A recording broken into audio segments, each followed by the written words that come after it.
काम के बारे में सोचना। माता जी, मैं आपसे यह पूछना चाहता हूँ कि क्या आपके काम के बारे में सोचना आपके बारे में सोचने का एक भाग नहीं है? क्या यह उचित मनोवृत्ति है कि चाहे मैं आपको याद न कर सकूं, फिर भी आपके काम के बारे में सोचता रहूं? यह बिल्कुल ठीक है। क्या कुछ समझ में आ रहा है क्या बता रही हैं?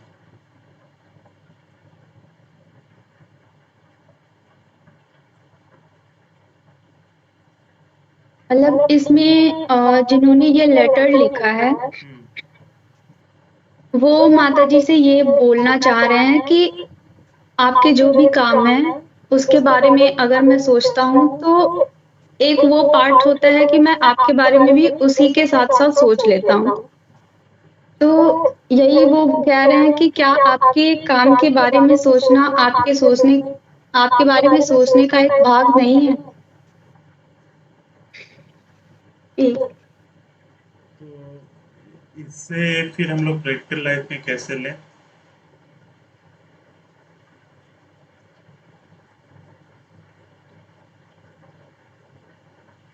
मतलब प्रैक्टिकल लाइफ में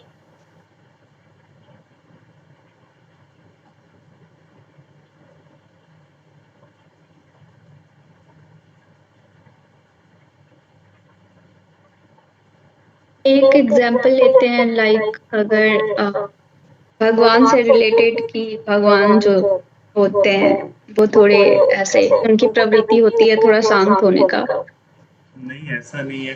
वो डिपेंड करता है किस भगवान की बात हो रही है। एक्चुअली ऐसा हम लोगों ने एक भगवान का चित्र बना दिया ना। एक श्री अरविंद का कोटेशन है कि जो भगवान हंस नहीं सकता वो खुशहाल सृष्टि का निर्माण नहीं कर सकता।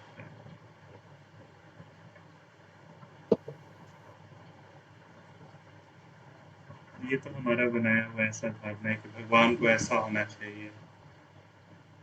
तो माता जी मतलब सोचती हैं कि हमारे जो बच्चे हो इस तरीके के हो, इनके अंदर ये सारी गुण हो। तो अगर हम उन सारी चीज़ों पे वर्क करते हैं, तो ये जो वर्क है वो माता जी का होगा। तो जब हम वो करते हैं, तो हमारे अंदर से रियलाइज़ होता है कि अच्छा, ये माता जी ने ये बताया कि हाँ, ये करना चाहिए, तो आज हम लोग ये कर रहे हैं। तो उससे हम काम भी कर लेते हैं और माता जी को याद भी कर लेते हैं। अच्छा। और किसी को कुछ लग रहा है? भैया, इसमें ये तो मतलब एक बात प्रश्न है, ये लग रहा है। हाँ हाँ, प्रश्न है। वो पूछ रहे हैं कि माता जी, मैं आपसे यह पूछना चाहता हूँ कि क्या आपके काम के बारे में सोचना आपके बारे में सोचने का एक भाग नहीं है? मतलब कि वो बोल रहे हैं कि जो आप काम करते हैं, तो मैं उसके बारे में सोच रहा हूँ कि आप ये काम कर रही हैं। तो वो बोल रहे हैं कि अ, अगर मैं इसके बारे में सोच रहा हूँ, तो मतलब ये बोल सकते हैं कि मतलब ये आपकी पूजा का भाग है या नहीं, तो बोल सकते हैं। वो ऐसा बोल रहे हैं।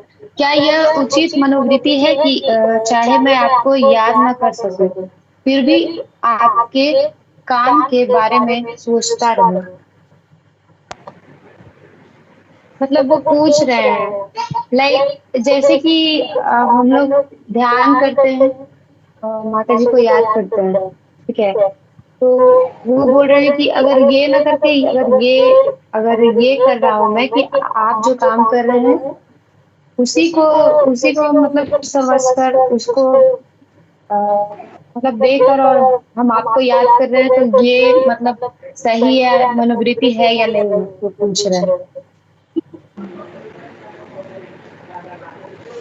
मतलब तो इसमें यही रहा। वहां पर आप पांचों में से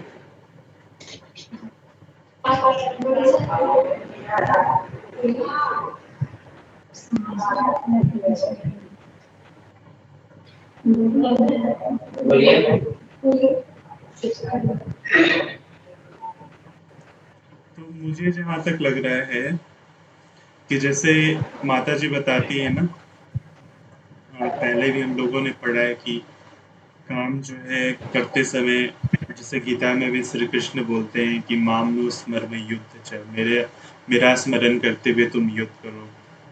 फिर बार बार आता है कि काम करते समय जो है माँ का ध्यान रखो और काम करो। अब जब हम लोग काम करना शुरू करते हैं तो फिर ये दो बातें हो जाती है। अगर हमारा ध्यान काम पर हो तो हम उनका स्मरण कर पाए, ये बड़ा मुश्किल चीज है। मेरे हिसाब से अगर आप लोग भी इसका अभ्यास करते हो तो ये दुविधा पाते ही होंगे। अब जैसे पढ़ाई करने बैठ रहे हैं तो अगर मन अगर उनको स्मरण करे तो फिर पढ़ाई नहीं कर पाएगा, अगर पढ़ाई करे तो उनको स्मरण नहीं कर पाएगा। और ये अभी जो श्रेया जिस वॉल्यूम को पढ़ रही है, मेरे हिसाब से उस सिलेक्शन में आया है कि नहीं पता नहीं, लेकिन उसका मूल पढ़ेंगे तो उसमें ये बहुत सारे टीचर्स क्वेश्चन करते हैं कि अगर हम बच्चों को पढ़ा रहे हैं तो उस समय फिर हम आपका स्मरण कैसे रख सकते हैं। तो माता जी वही बताती है उसमें कि ये जरूरी नहीं है कि तुम वो काम करते समय स्मरण रखो, जरूरी है कि तुम उस काम पर पूरी तरीके से केंद्रित होकर उस काम को करो, तो वो हमारे काम के लिए सबसे ज्यादा उचित मनोवृत्ति है। तो यहाँ भी वही हो रहा है कि ऐसा नहीं कि वो करते समय हमें स्मरण रखना है, तो ये दो चीजें तो मन वो बहुत आगे की स्थिति है कि दोनों चीजें एक साथ हो पाती। शुरुआत में ये कि हम जिस भैया काम को कर रहे हैं उस यहाँ काम में अपने आप को पूरा का पूरा ध्यान लगाएं, एकाग्रचित होकर। हाँ शालिनी। यहाँ पे मतलब बोला, थोड़ा स्क्रीन शेयर कीजिएगा। मतलब यहाँ पे बोल रहे हैं कि आपके काम को याद करके, ऐसा बोला जा रहा है। ये समझ नहीं आ रहा मतलब कि मतलब जो आप काम करते हैं उसको याद करके ऐसा नहीं करके। नहीं, ये मतलब यही है यहाँ पर अभी जो मैं बता रहा था कि अब जैसे मान लेते हैं कि अभी हम लोग कर रहे हैं, तो अब इस समय अगर हमें कहा जाए कि तुम आपको माता जी को याद करना है और फिर इस ग्रुप स्टडी में भी ना आपको ध्यान रखना है, तो अगर एक मन वहां लगा हुआ तो दूसरा मन फिर यहाँ पर काम कर पाए, ये बड़ा मुश्किल हो पाएगा। अब सपोज अगर कोई टीचर पढ़ा रहा हो कोई सब्जेक्ट, अब उस समय अगर वो अपने मन को उसमें लगाए तो पढ़ा नहीं पाएगा, अगर पढ़ाए तो फिर स्मरण नहीं कर पाएगा। तो कहने का मतलब है कि हम जो काम कर रहे हैं उस काम में अगर पूरी की पूरी तल्लीनता लगा दें, पूरा ध्यान लगा कर काम करें उसमें, और कोई चीज दूसरी चीजें ना आए, तो वो सबसे अच्छी मनोवृत्ति है। यहाँ पर ये कहा जा रहा है। आगे बढ़े हम लोग। अब कौन पढ़ेंगे? मच्छरदानी तकिया आदि।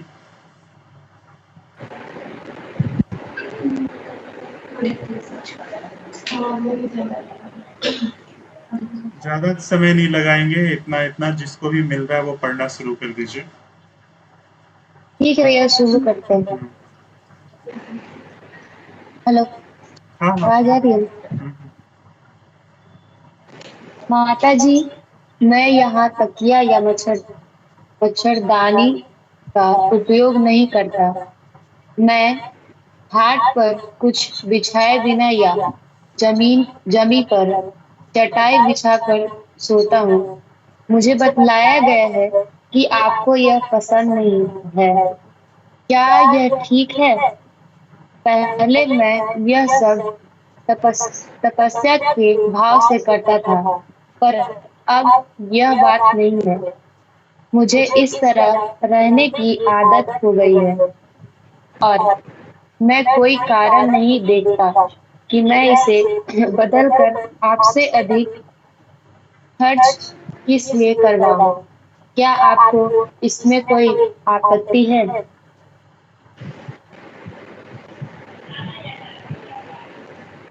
माता जी का जवाब।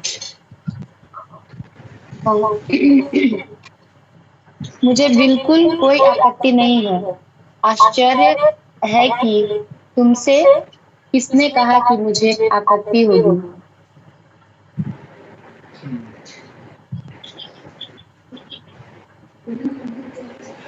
समझ में आया ये वाला? ये मतलब क्वेश्चन ऐसी छोटी छोटी सी मतलब इस टाइप का हाँ। माता जी से लोग क्यों करते थे? क्योंकि पिछली बार मैंने बताया था ना कि उस समय आश्रम का जो रूल था कि जितनी भी चीजें होंगी ना उसमें सारा माता जी से पूछकर ही करना होता था, और ये एक प्रिविलेज था उस समय के लिए।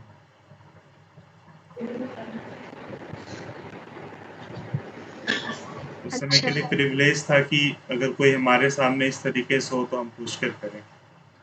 और इसमें एक चीज और देख सकते हैं कि इस तरीके की जो चीजें हैं ना उठते रहती हैं।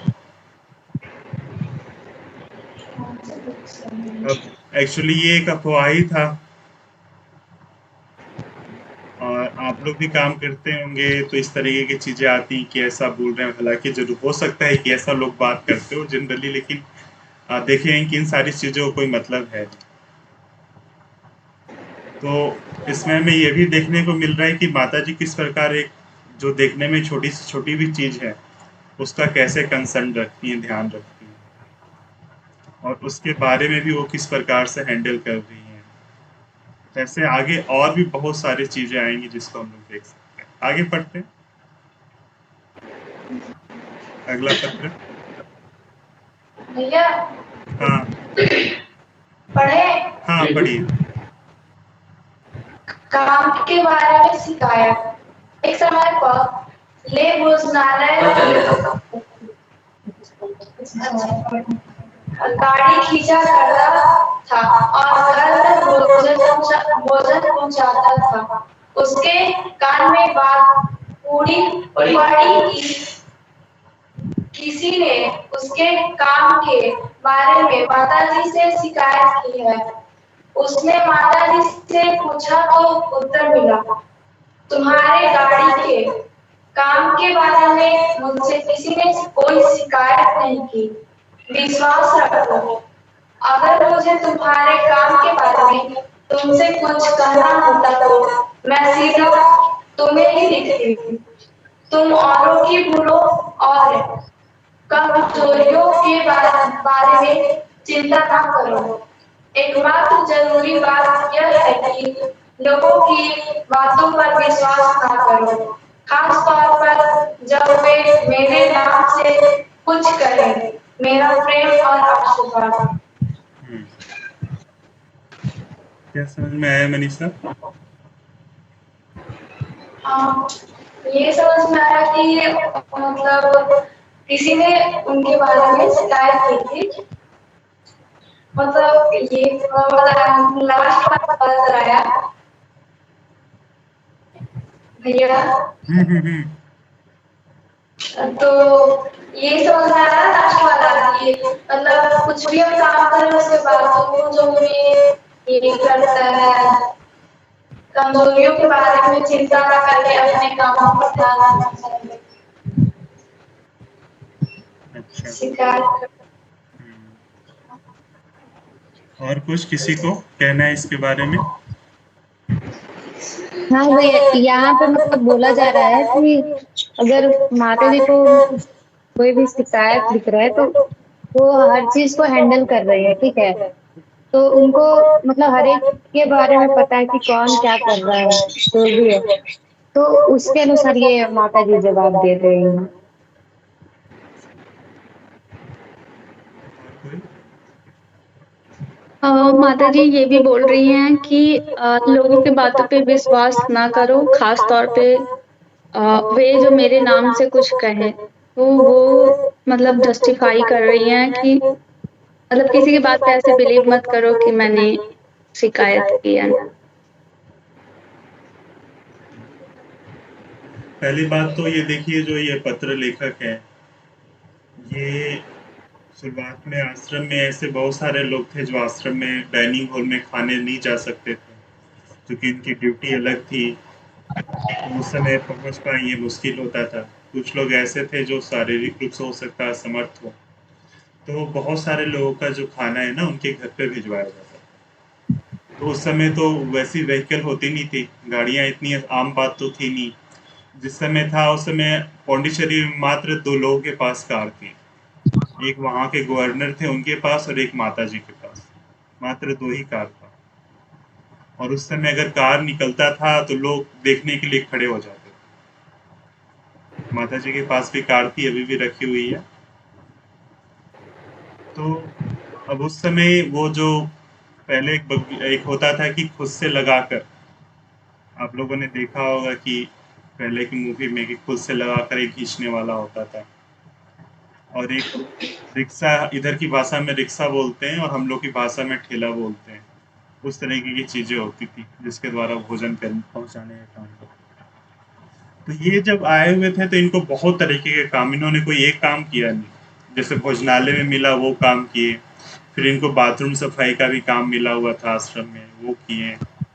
तो देख सकते हैं कि सबसे पहली बात है कि इनके अंदर किसी भी काम को लेकर ऊंचा नीचा इस तरीके का भेदभाव है नहीं। ऐसा नहीं है कि ये भोजन की सर्विस कर रहे हैं, पहुंचाने जा रहे हैं तो ये कम है।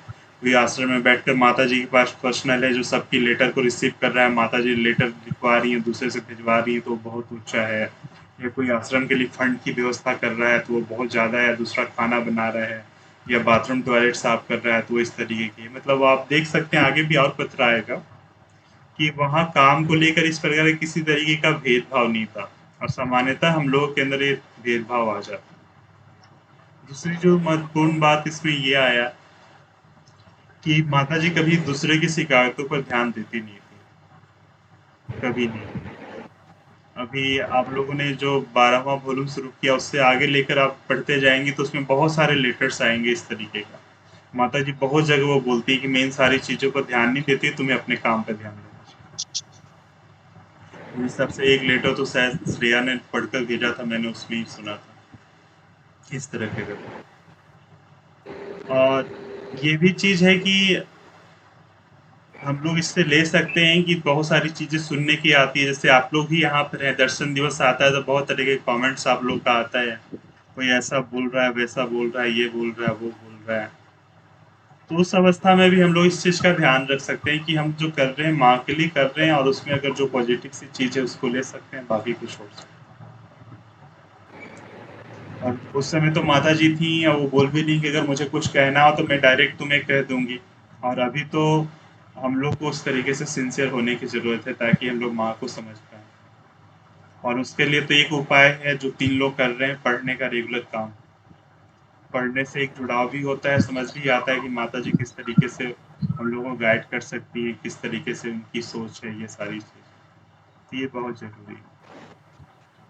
भैया हाँ, एक लाइन यहाँ पर बोल रहे हैं, तुम औरों की भूलो और कमजोरियों के बारे में चिंता न करो, मतलब कमजोरियों। हाँ, जैसे हम लोग की आदत है ना, कोई अगर गलती करे या किसी के अंदर कुछ खामियां हम लोग को बहुत जल्दी नजर आता है, और अपने अंदर जो कमजोरियां हैं, गलतियां, वो तो नजर ही नहीं आता। हम अपने आप को तो इतना पवित्र, इतना उस्ता मानते हैं कि जैसे हम तो दूध के धोए हुए हैं, हमारे अंदर तो कोई कमी, कोई गलती है ही नहीं। और दूसरे लोग कुछ भी करें, मतलब तुरंत सबसे पहले तो नजर आता है कि अरे वो तो ये गलती है, वो गलती है। और आप लोग गौर करें तो हम लोग बैठे बैठे भी रहते हैं ना, कुछ काम भी कर रहे हैं तो हमेशा मन जज करते रहता है कि उसको ऐसा नहीं करना चाहिए था, ऐसे नहीं करना चाहिए था, मन में इसी तरीके के ख्यालात चलते रहते। तो ये थोड़ा सा अपने आप को ना उस समय जब विचार चले तो उस समय करेक्ट करने की जरूरत है। जैसे अगर आप लोग को याद हो, हम लोगों ने पढ़ा था, श्रेया ने भी हाल में पढ़ के भेजा था कि किसी की गलतियों के बारे में हमें सोचने या बोलने की, करने की जरूरत नहीं है। और ये तब तक करने की जरूरत नहीं है जब तक कि हम उस काम को उससे बेटर नहीं कर पाते। अगर उस काम को अगर अच्छे तरीके से कर पाए तो किसी की शिकायत करने से बेटर है कि उस चीज को हम बदल दें। तो पूरी स्थिति में यही है कि हम अपने आप को इस तरीके से तैयार करें कि दूसरों के मामले में सोचकर अपना समय जाया ना करें, बर्बाद ना करें। अपना फोकस जो है विचारों का, जो काम है उस पर केंद्रित करें, और लोग क्या करते हैं क्या नहीं करते उससे हमारा सरोकार है नहीं। वो हमारी रिस्पॉन्सिबिलिटी तो दी नहीं गई है। अगर किसी की रिस्पॉन्सिबिलिटी हो हमारे ऊपर तब तो हम सोच सकते हैं।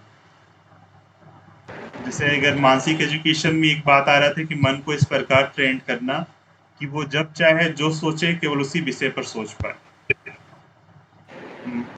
मेंटल एजुकेशन जब हो रही थी तो उसका एक पॉइंट ये था, अगर श्रेया को ध्यान में, 5 ट्रेनिंग जो मन की हो रही थी उसमें एक बात ये था कि मन को इस प्रकार प्रशिक्षित कर लेना कि अगर हम जो जिस विषय के बारे में सोचना चाहे तुरंत सोच लें। अभी अगर हम लोग सोचते हैं कि चलो अब इस विषय के बारे में सोचेंगे तो उस विषय के अलावा ही बहुत सारे ध्यान होते हैं, बहुत सारा समय उसमें चला जाता है। तो ये चीज़ सारी चीज़ें तो मुझे लगता है कि ये बहुत ही अच्छा है कि हम लोग इससे ये कम से कम अपने आप को बार-बार रिमाइंड करें जब भी किसी औरों के विचार और गलतियाँ नज़र आएँ, तो उस समय अपने आप को रोकें कि ये हमारी ड्यूटी नहीं है। अगर नज़र आ रहा है तो हमारे अंदर खामियाँ हैं, हम इसको अब सही करें। दूसरे को सही करें, दूसरों के अंदर ये तो बड़ा ही गलत चीज़ है। आगे देखते हुए बहुत सारे ऐसे प्रश्न आएँगे और क्लैरिटी आएगी। अगला कौन पढ़ेंगे?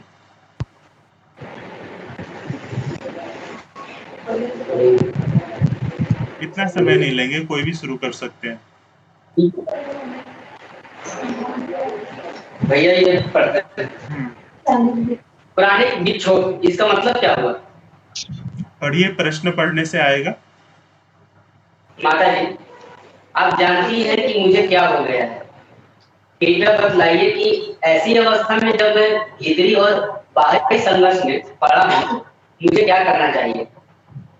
काश मैं उन लोगों के लिए सद्भावना रख सकता जो मेरी बाहरी तकलीफों के लिए जिम्मेदार है, लेकिन मैं ऐसा कर नहीं पाता।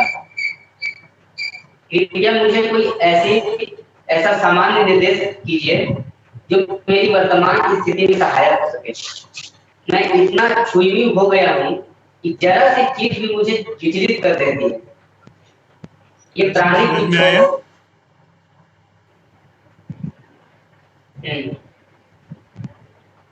किसी को समझ में नहीं आया?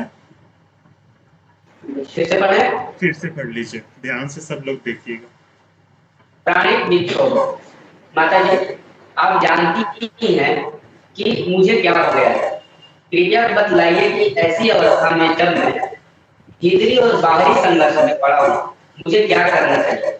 मतलब उसका ये प्रॉब्लम है कि उसका संघर्ष है, भीतरी और बाहरी संघर्ष में पड़ा हूँ, मुझे क्या करना चाहिए। काश मैं उन लोगों के लिए सद्भावना रख सकता जो मेरी बाहरी तकलीफों के लिए जिम्मेदार है, लेकिन मैं ऐसा कर नहीं पाता। कृपया मुझे कोई ऐसा सामान्य निर्देश दीजिए जो मेरी वर्तमान स्थिति में सहायक हो सके। मैं इतना छुई हो गया हूँ कि जरा सी चीज ये मुझे विचलित कर देती। ये प्राणिक विक्षोभ है जो साधना के दौरान अपने आप को प्रकट करते हैं। ये माता जी बोलती है, ये प्राणिक विक्षोभ है जो साधना के दौरान अपने आप को प्रकट करते हैं। इन्हें निकाल बाहर करना चाहिए। यह न मानना चाहिए कि ये स्वाभाविक गतिविधियां हैं जो औरों की गलती, क्रियाओं और औचित्य पाती हैं। इन्हें निकाल बाहर करना चाहिए। यह न मानना चाहिए कि ये स्वाभाविक गतिविधियां हैं जो औरों की गलती, गलत क्रियाओं द्वारा औचित्य पाती हैं। और जब तक बाहरी कारण बने रहेंगे, तब तक इनका रहना असंभावी है। वास्तविक कारण भीतरी है और इसे केवल यौगिक तपस्या, चौकसी, प्राणिक गतिविधियों से निर्लिप्तता और शांत किंतु कठोर अस्वीकृति से ही दूर किया जा सकता है। मेरा प्रेम और आशीर्वाद। तो समझ में आया किसी को? मतलब ये यही कहा जा रहा है कि मतलब कोई भी थॉट्स मतलब कि आता है और हमें मतलब इसलिए क्या हो जाता है, इसी के बारे में कहा जा रहा है। जरा सा भी मतलब छुई जैसा हो गया हूँ, जरा सी भी चीज मतलब मुझे विचलित कर देती है। बाहरी या फिर कोई कुछ बोल दिया या फिर कुछ दिमाग में आ गया, कुछ ऐसा विचलित हो जाता है। उस तरह से है। कुछ ऐसा ही है। और फिर माता जी जवाब दे रही है कि इसे जो है वास्तविक कारण भीतरी है और इसे केवल यौगिक तपस्या का क्या हुआ और चौकसी क्या हुआ, प्राणिक गतिविधियों मतलब क्या हुआ। मतलब प्राणिक गतिविधि मतलब हमारी एक्टिविटीज जो हम रेगुलर करते हैं। प्राणिक विक्षोभ का प्रश्न से सबको समझ में आ रहा होगा कि जैसे जो लेखक हैं, बाहर के लोगों का जो व्यवहार है उनको डिस्टर्ब कर रहा है। हो सकता है कोई उनके बारे में इस तरीके से कमेंट कर रहा हो, कुछ बोल रहा हो, या और भी कोई व्यवहार जो है उनको तकलीफ कर रहा है। तो इसे लेकर भावनात्मक रूप से वो विचलित हो रहे हैं। एक तो लोगों का बाहरी व्यवहार और उससे लेकर जो साइकोलॉजिकल मनोवैज्ञानिक पीड़ा हो रही है वो हो रही है कि वो ऐसे क्यों बोल सकता है, ऐसे क्यों है, ये है, ऐसा कैसे सोच सकता है। ये जितना है भावनात्मक रूप से ये सारी चीज़ें जो हमें हर्ट करती है वो प्राणिक विक्षोभ के अंतर्गत आता है। और ये सबके साथ होता है। आप लोग भी जहाँ हैं परिवेश में, आप लोग को भी कभी कोई ये बोले, कभी वो बोले, इस तरीके की चीज़ें। तो ये सारी चीज़ें ना हम लोग को परेशान करते रहती हैं। तो और ये तो कुछ ज़्यादा ही अपनी स्थिति का वर्णन करने के छुई-मुई हो गए हैं। मतलब थोड़ी-सी भी ज़रा-सी भी बात कुछ आती है तो वो तुरंत टची हो जाते हैं, इस तरीके से हो जाते हैं। तो इसके बारे में ये कह रही कि ये ना मानना चाहिए कि ये स्वाभाविक गतिविधियाँ हैं और औरों की गलत क्रियाओं द्वारा औचित्य पाती हैं। मतलब इसका कोई कारण नहीं है कि इसके लिए सारी चीज़ों के लिए कोई दूसरे लोग ज़िम्मेवार हैं। अगर सपोज़ अगर कोई मेरे लिए किसी तरीके की विचार रखता है या कोई बोलता है आप लोगों से कि वो तो ऐसे हैं या ये है, वो है, तमाम चीज़ें फिर मुझे पता चले तो मुझे लगे कि वो ऐसा कैसे सोच रहा है, फिर मेरे काम के बारे में ऐसे कैसे कर सकता है, मैं तो ऐसा करता नहीं हूँ। अब इसी को लेकर मैं परेशान हूँ कि इस तरीके की मेरे बारे में बातें हो रही हैं या हो रही हैं। तो इसके लिए अब मैं सोचूँ कि नहीं उसको ऐसे नहीं करना चाहिए या उसको इस तरीके से तमाम जो भी चीज़ें, तो ये कोई इसका उपचार तो है नहीं। ये सोचना कि औरों की गलत क्रिया है, लोग ऐसा करते हैं, वो करने इसके सुधारने की जगह इसका कारण हमेशा हमारे अंदर होती है। और फिर यहाँ पर थोड़ी-सी एक अलग बात हो रही है, ख़ास तौर पर माताजी के जितने पत्र हैं, अगर आप लोग प्रत्येक ओरिजिनल वॉल्यूम खोलें या जो माताजी साहित्य संचयन है, उसमें शुरुआत का जो पेज है उसमें मदर का हैंडराइटिंग में लिखा हुआ है।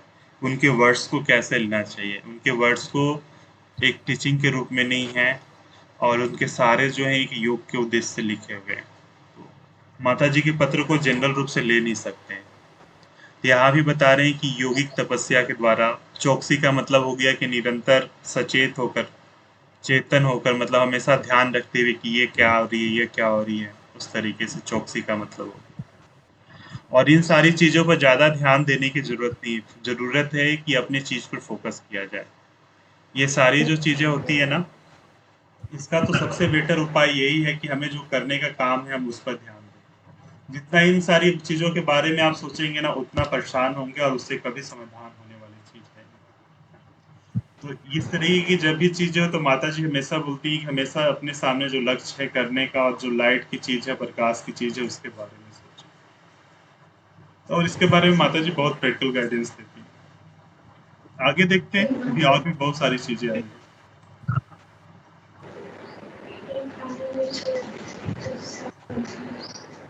अगला पढ़ना है किसी को?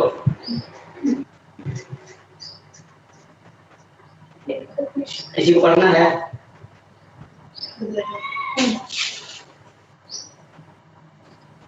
ध्यान में मन का न लगे। पत्र लेखन ने शिकायत की कि उसका मन ध्यान में नहीं लगता। अपने काम से भी उसे असंतोष था। अगर बाहरी रूप से तुम्हें ध्यान में सफलता न भी मिले तो भी ज्यादा अच्छी यही है कि तुम काम जारी रखो। अपनी निम्न प्रकृति के विरोध की अपेक्षा अधिक आग्रही बनो।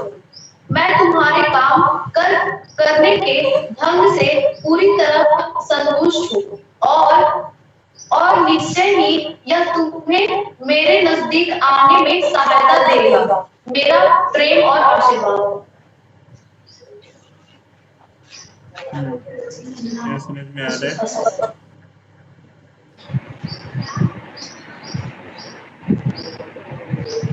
जैसे भैया हम लोग अभी भी मतलब पढ़ाई कर रहे हो जो मतलब बोला जाता है यहाँ से पढ़ो तो अभी भी हम लोग को उसमें मतलब ये भी ध्यान में रखकर कि मतलब वो असंतोष पैदा होता है कि मतलब ये संतुष्टि देता ही नहीं हम लोग को। वही माँ बता रही है इसको तुम जारी रखो मतलब मुझसे मतलब हम खुश है तो वो तुम्हें मतलब मेरी और आपके मदद कर और बोलते ना पुस्तक पढ़ने के लिए।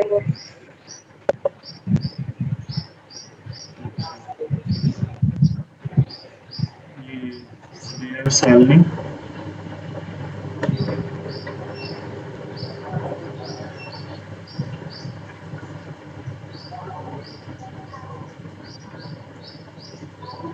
भैया को पूछे क्या?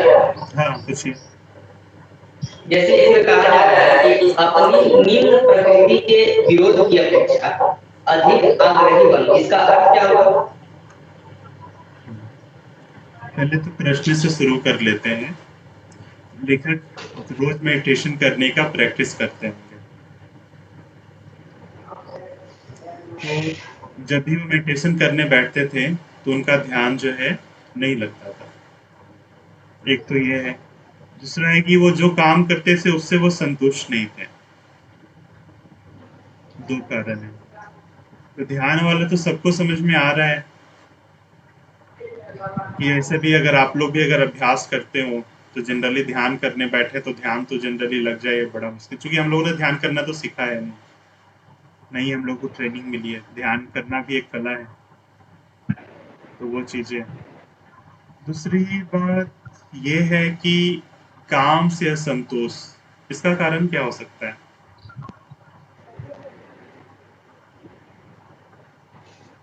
हम जो काम मतलब कर जो कुछ भी वो काम कर रहा है उसमें उसे परफेक्शन नहीं मिल रहा है, तब उसे ऐसा लग रहा है कि हमने ये काम तो किया है लेकिन ये पूरी तरीके से अच्छे से नहीं हुआ है।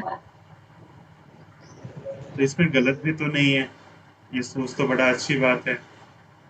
हाँ, इसमें गलत नहीं है और हमेशा ऐसा मतलब सोचना ही चाहिए।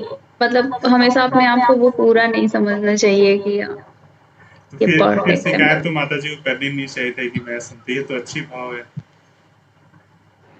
या उनके अंदर और कुछ चल रहा होगा। अगर आप ऐसा बोल रही तो मुझे नहीं लगता है कि ये समस्या का कारण उनका हो सकता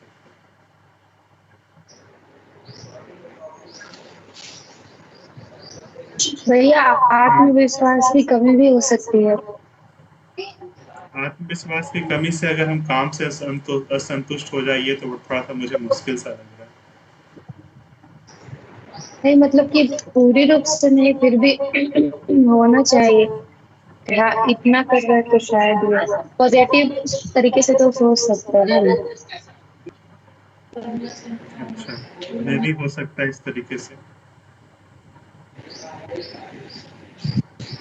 और शायद वो काम को ऐसे निरंतर नहीं कर रहे होंगे तो उन्हें लग रहा होगा। नहीं, ये जो लेखक है ये काम में बड़ा ही सिंसियर है। ये बहुत तरीके के इनके पास डिपार्टमेंट के वर्क थे और प्रत्येक काम को बहुत ही अच्छे से करते थे, इसलिए माता जी ने इनको बहुत सारी चीजों का इंचार्ज दिया। उस समय आश्रम की अलग अलग जगह पर कोयले को ढोना पहुंचाना, ये सब कुछ छोटा मोटा तो है नहीं। तो जनरली अगर मैं जहां तक अनुमान लगा पा रहा हूँ कि कभी कभी जैसे अगर हम लोग काम कर रहे हैं ना, आप लोग भी देखते होंगे कि काम की प्रकृति के अनुसार ना, एक तो आप लोग जो बोल रहे हैं वो कि हम जिस तरीके से काम में हमने एक पैमाना बना लिया है कि काम इस तरीके से होना चाहिए, अगर मेरी उसके अनुसार काम नहीं हो रहा तो एक मैं असंतुष्ट हूँ कि हाँ जैसे आप लोग बनाते हैं कि पढ़ाई इस तरीके से होना चाहिए, इतना होना चाहिए, होना चाहिए, और वो चीजें नहीं हो पाता है। ये वो कोई कट रहा है क्या? और कट क्यों रहा है ये? मेरे हिसाब से कोई छेड़खानी तो करनी है करा होगा, यहाँ वैसा कोई बैठे तो है नहीं जो छेड़खानी करे।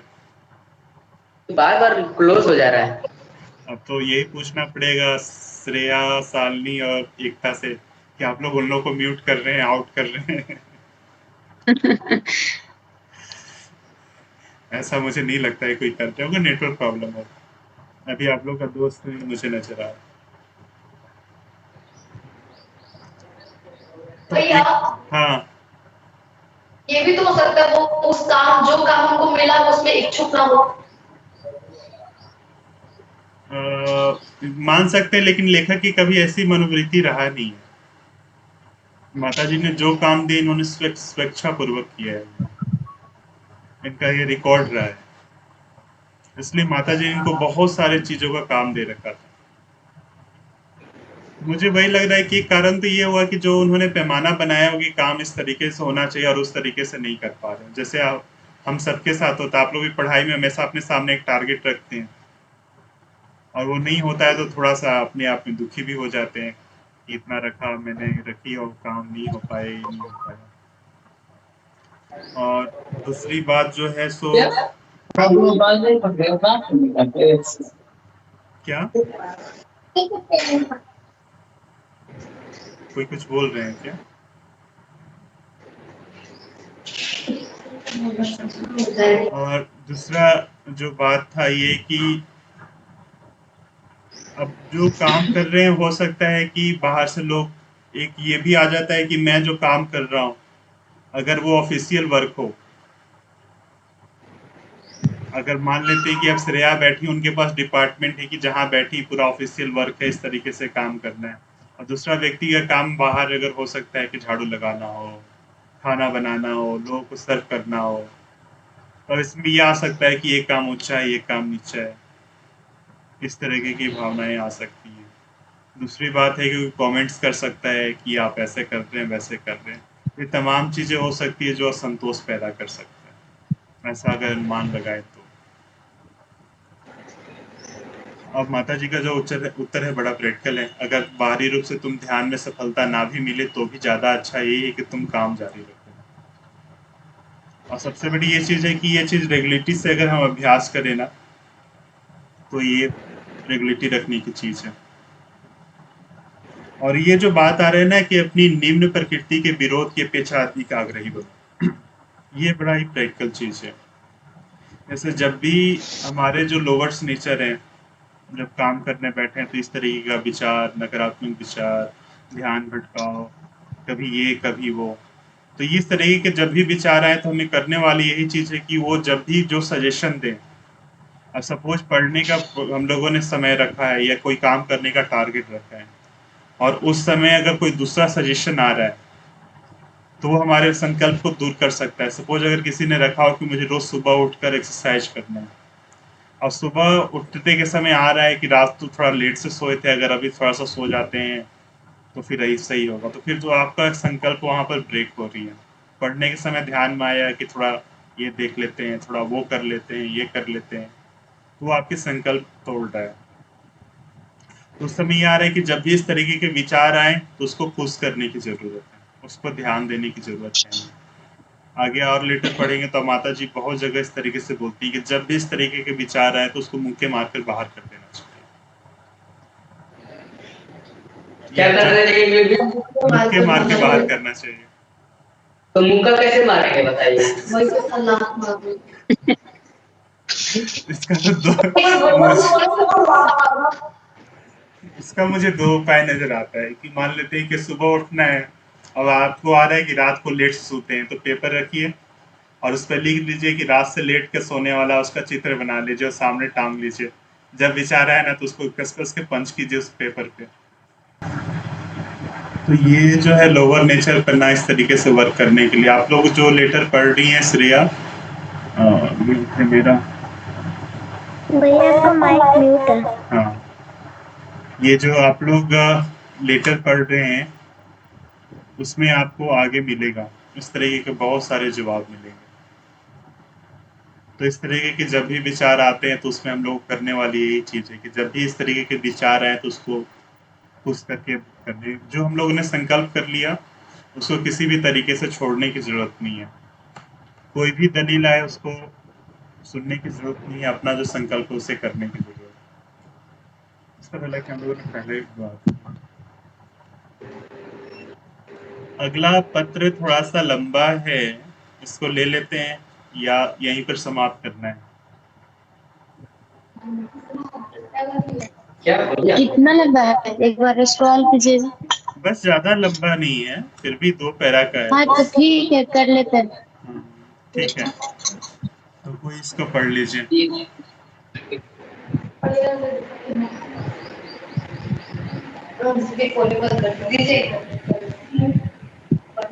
ये पढ़ने वाले में इतना देर नहीं होना चाहिए, कोई भी शुरू कर सकते हैं। ठीक है, मैं स्टार्ट करती हूँ। हाँ, अपने काम का मनोवृत्ति आदि से असंतोष। पत्र लेखक को अपनी मनोवृत्ति से और स्वयं अपने आप से बहुत असंतोष था। उसने एक पत्र में यही रोना रोया तो श्री अरविंद का जवाब आया। प्रश्न समझ में आ गया? हाँ, ठीक है, उत्तर तुमने पढ़िए। अपने पत्र में मन की जिस अवस्था का वर्णन किया है वह निश्चय ही उस तनाव के कारण होगी जो चैत्य की श्री माता जी के आगे पूर्ण समर्पण करने वाली प्रबल इच्छा और किसी प्राणिक मन और सतही बुद्धि में बैठे अवरोध के बीच संघर्ष के कारण पैदा हुआ है। यह मन उस अड़चन का आत्मनिंदा द्वारा समर्थन करता है जो उतने अच्छे आधार पर नहीं होती जैसे कि उचित आत्म परीक्षा होगी। और तुम जो कुछ भी करो उस पर प्रश्न करता है ताकि तुम दोष और गलत हेतु के सिवा कुछ न देख सको। इससे बेचैनी, संदेह और तनाव पैदा होता है। तुम्हारी साधना में बाधा पड़ती है और चैत्य प्रेरणाओं की मुक्त क्रिया में बाधा पड़ती है। तुम्हें अपना काम इस सरल विश्वास के साथ करना चाहिए कि माता जी उसे सराहती और स्वीकार करती हैं और यह ऐसा ही है क्योंकि तुम्हारा काम बहुत अच्छा और उनके लिए उपयोगी रहा है। चैत्य गतिविधियों को सरल सहज रूप में बाहरी मन के किसी हस्तक्षेप के बिना कार्य में प्रकट होने दो। बहुत संभव है कि इससे तनाव ठीक हो जाएगा और तब तुम्हारी साधना शांत, स्थिर प्रसन्नताओं के साथ आगे बढ़ सकेगी। उसे अपने सत्य और माता जी की प्रेम भरी स्वीकृति का विश्वास होगा। क्या समझ में आया? थोड़ा लंबा था तो थोड़ा एक ही बार।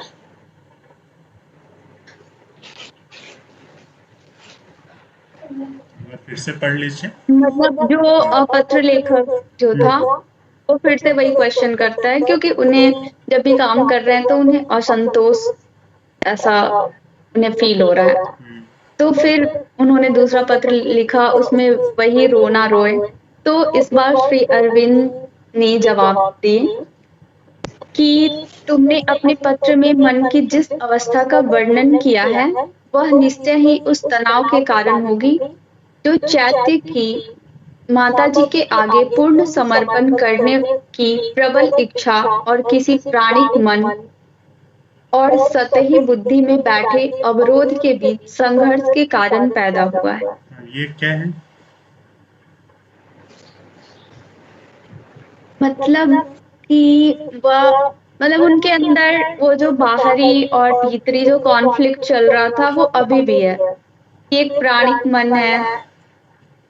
ये होता किस तरीके से है? इसका लक्षण क्या जैसे है? वो बाहर की चीजें देखते हैं तो उन्हें मतलब थोड़ा अनइवन लगता है कि ये कैसे हो रहा है, ये क्यों हो रहा है, और उनके मन में एक विचार अलग से चलता है कि ये ऐसा नहीं होना चाहिए। तो फिर जब दोनों ये चीजें आती हैं तो उनके बीच कॉन्फ्लिक्ट होने लगता है। किसी और को समझ में आ रहा है ये माता जी के प्रति पूर्ण समर्पण करने की? हाँ अंकित। भैया जैसे वो मीरा के जो काम करते थे उससे भी करने का उनका इच्छा था, मतलब इससे भी बहुत अच्छा हम कर सकते हैं। ये थोड़ा सा ये चीज समझना पड़ेगा। प्राणिक इच्छा जो है ना, अभी वाइटल एजुकेशन पढ़कर गए हुए हैं, उसमें भी इस तरीके की चीजें हो रही थी। यहाँ पर दो चीजें आ रही हैं। एक है कि व्यक्ति का है माँ के प्रति समर्पण, पूरी तरीके से माँ के लिए काम करने की इच्छा, और दूसरा उसमें आ जा रहा है प्राणिक चीज। प्राणिक चीज का मतलब होगा कि कुछ चाह आ रही है अपने लिए। चाह किस तरीके से हो सकती है? चाह हो सकता है कि काम में इस तरीके का परिणाम मिले, काम अगर कर रहे हैं तो लोग मुझे इस तरीके से बोले, मुझे इस प्रकार से पहचाना जाए, इस तरीके से तारीफ मिले। ये सारी चीज़ें जो हैं वाइटल की चीज़ें आ जाती हैं। उनका एक पार्ट तो ये मान कर काम करना चाह रहा है कि ये काम माँ के लिए है और पूरी तरीके से मैं माँ के लिए करूँ। और दूसरा पार्ट में ये आ रहा है कि ये काम ऐसे करूँ कि माँ इस तरीके से बोले। हालाँकि ये भी सही है विचार, लेकिन फिर भी ये उतना सही नहीं है। फिर लोग इस तरीके से सोचें या मेरे पास इम्पोर्टेंस काम है, लोगों का टेंशन हो, तमाम चीज़ें, इससे ये मिल जाए, वो मिल जाए। इस तरीके के जो विचार आते हैं वो प्राणिक आ जाते हैं। तो अब ये 2 चीज़ों में यहाँ कॉन्फ्लिक्ट हो जा रहा है। एक पार्ट तो चाह रहा है कि मैं सारा का सारा जो काम है वो माँ के लिए करूँ, और दूसरा जो पार्ट है इस तरीके से चीज़ें चाह रहा है। और यही दोनों चीज़ों में टकराव हो रही है, जिसके कारण उनके अंदर ये सारी चीज़ें उत्पन्न हो रही है। और ये सबके साथ होता है। हम लोग भी अगर देखें तो ये 2 चीज़ें होती हैं। एक पार्ट तो कहता है कि नहीं, हमें माँ के लिए करना है, और दूसरा पार्ट जो है इस तरीके की चाहत करता है कि अगर ये ऐसा नहीं करे तो ये हो जाएगा, मैं ये कर रहा हूँ तो मुझे इस तरीके से होना चाहिए। जैसे अगर क्लास में भी अगर हैं, अगर हो सकता है कि मैं किसी एक का नाम बोल रहा हूँ, दूसरे का नाम बोल रहा हूँ, तो किसी का मन ये करता है कि उसका नाम ले रहे हैं, मुझे नहीं कर रहे हैं। ये मन का स्वभाव वो इस तरीके के विचार को जन्म दे देगा। कहीं है तो अगर फंक्शन हो रहा है, किसी व्यक्ति को ये रोल मिल गया और किसी को कुछ नहीं मिला, या किसी को साधारण सा रोल मिला कि हाँ बिछाने का काम है, दूसरे को इस तरीके से काम है कि किसी को रिसीव करना, ये करना। तो ये सारी जगह पर ना मन तर्क करने लगता है कि उसका काम इस तरीके से, मेरा काम इस तरीके से। तो ये प्राण इस तरीके से, मन जो है इस तरीके से चीज़ें उठाने लगती है। और उसके बीच एक होता है कि नहीं, ये तो मुझे माता जी ने काम दिया है, मुझे बस ये कर लेना, मुझे और चीज़ों से सरोकार नहीं। ये 2 चीज़ों में हमेशा कॉन्फ्लिक्ट चलते रहता है। आप लोग भी पढ़ाई कर रहे हैं तो उसमें भी 2 तरीके की बातें आ सकती हैं। एक बातें आ सकती है कि मुझे करने से ये हो जाएगा, मुझे पास कर लेना है, ये कर लेना है। दूसरी हो सकती है कि इससे जानने से मेरे अंदर जो फैकल्टी है वो डेवलप हो, इससे मैं सीख कर फिर आगे मैं ये कर पाऊँ, माता जी के लिए कुछ हो पाए। ये दोनों भाव में अंतर हो जाता है। तो यही चीज़ जो है हमेशा हमें प्रॉब्लम देती है। तो ये मन उस अड़चन का आत्मनिंदा द्वारा समर्थन करता है, जो उतने अच्छे आधार पर नहीं होती जैसे कि उचित आत्म परीक्षा होगी। और तुम जो कुछ भी करो उस पर प्रश्न करता है, ताकि तुम दोष और गलत हेतु के सिवाय कुछ ना देख सको।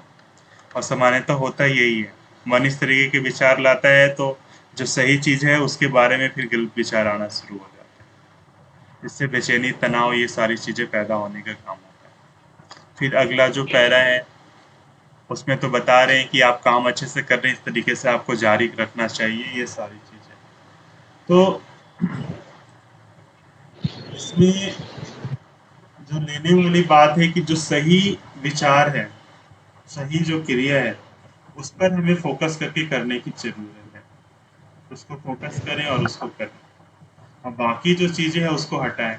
ये बड़ा ही मतलब देखने में तो ऐसा लग रहा है कि इसमें नया-सी कौन-सी बात है। लेकिन अगर हम अपने दैनिक जीवन को देखें, अगर मैं अपनी भी बात करूँ तो दिन भर में ऐसे काम करते समय इतना सारे विचार आते हैं, जो हमेशा या तो खुद के बारे में रहते हैं या किसी से जुड़े हुए रहते हैं, और ये सारी चीज़ें दिन भर परेशान करते रहती हैं। मेरे हिसाब से आप सबके साथ भी इस तरीके से होता होगा, सबके साथ होता होगा। ये मन की ऐसी स्वभाव ही है। तो हमें इस तरीके का अभ्यास करने की ज़रूरत है कि जब भी इस तरीके की चीज़ें आएँ तो हम लोग दोनों में स्पष्ट अंतर देख पाएँ और हमेशा चुनाव कर पाएँ सच्ची चीज़ को। हम लोग अगर समझ पाएँ, अगर वाइटल एजुकेशन जब पढ़ेंगे तो देखेंगे कि ये किस तरीके से डेवलप करने के लिए माताजी बताती हैं। श्रेया को अगर याद आए तो 2 चीज़ें उसमें माताजी बोल रही थी कि प्राचीन समय में पुरानी से एजुकेशन में आते हैं कि 2 चीज़ें थी, और एक अच्छी चीज़ें, एक बुरी चीज़ें, और जिसमें प्राचीन लोग ना इस तरीके से लोगों को ट्रेन करते थे कि वो हमेशा सत्य को चयन कर पाए। वाइटल एजुकेशन का दूसरा पैरा में माताजी इस बात का ज़िक्र कर रही थी। कोई नहीं, ज़रूरी नहीं को ध्यान में हो, लेकिन उसमें ये बात आ रहा था। तो हम लोग आगे जो पढ़ेंगे ना तो इस तरीके से, अभी तो मतलब मूल रूप से करने की ये चीज़ है कि हमारे सामने हमेशा 2 चुनाव का अवसर होता है, एक सही चीज़ का, एक गलत चीज़ का।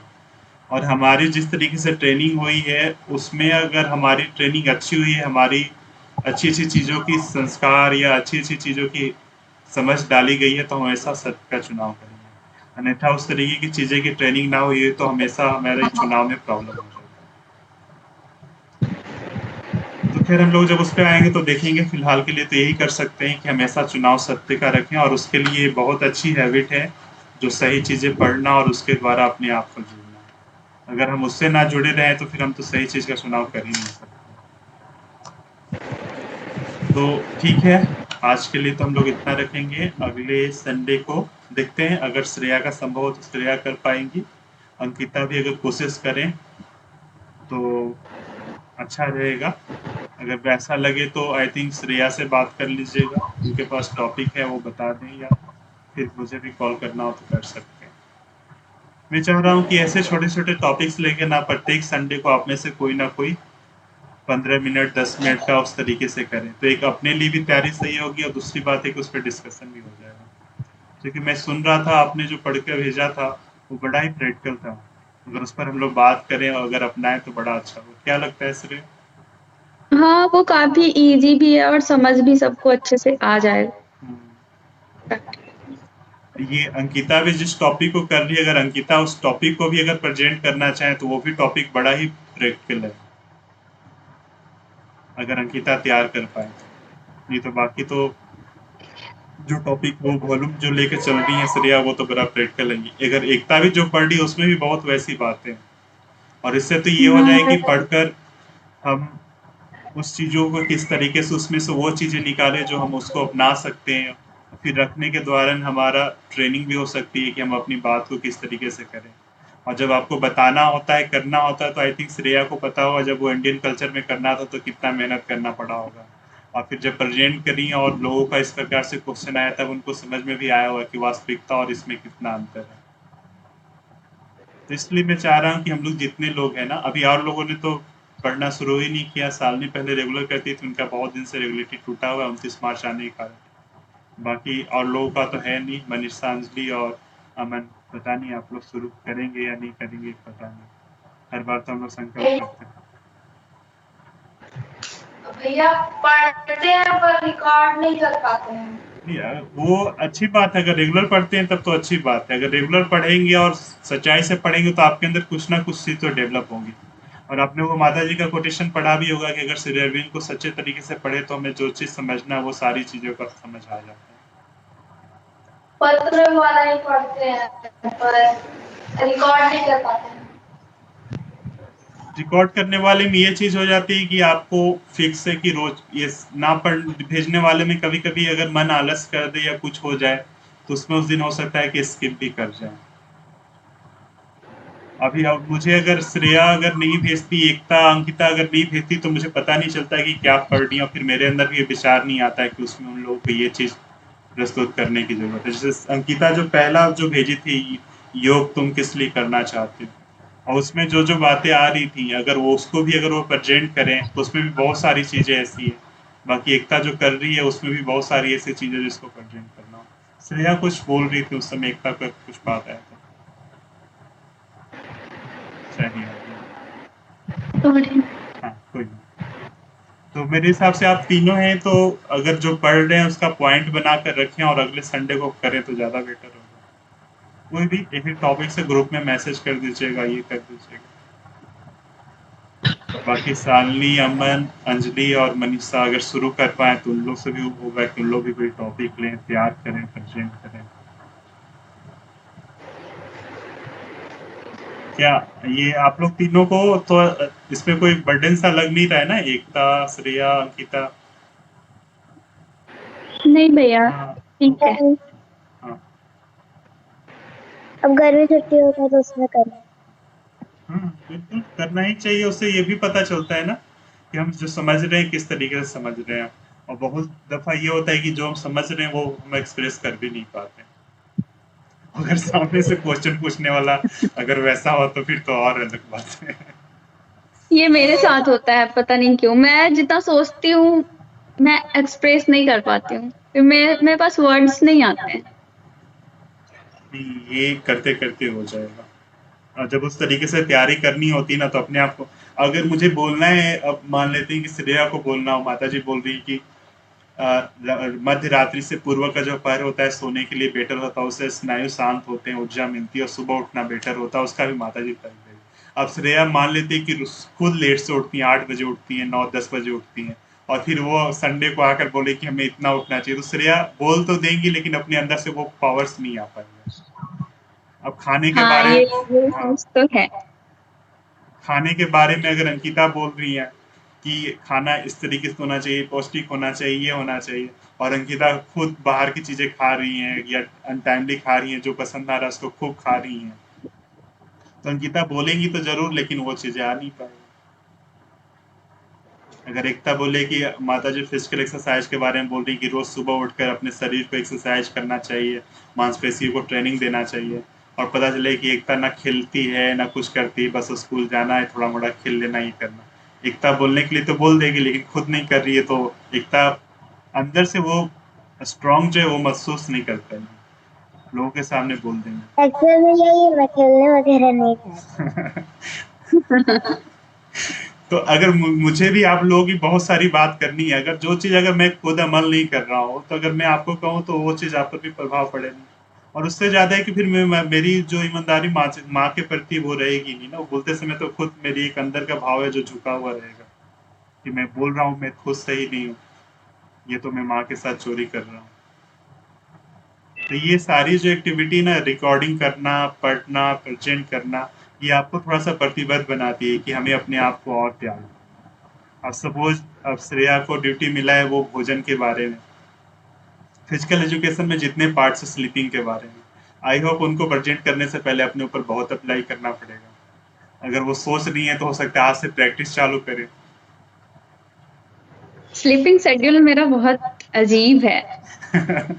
है, हम लोग कोशिश करते रहेंगे, और ये सारा जो जुड़ने का है इसमें यही तो है कि हम लोग माँ को पढ़े तो ये सारी चीजें रिमाइंड हो रही है, और अगर ये हैबिट्स अगर हम अपने अंदर अच्छी डाल लें तो फिर जीवन पर्यंत बहुत मदद कर सकते हैं।